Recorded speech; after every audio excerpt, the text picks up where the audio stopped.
how to remove a channel on Discord mobile. Hello guys, in this video we'll show you how to remove a channel on Discord mobile.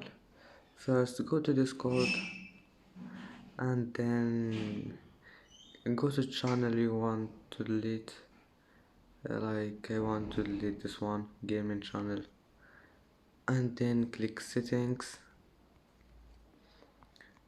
And now all you need to do is just click on this icon, not this one, click on this icon and then click delete channel, and then click delete this one.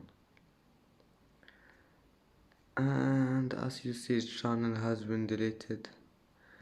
And that's today's video. If you like it, don't forget like and subscribe, and see you in the next video.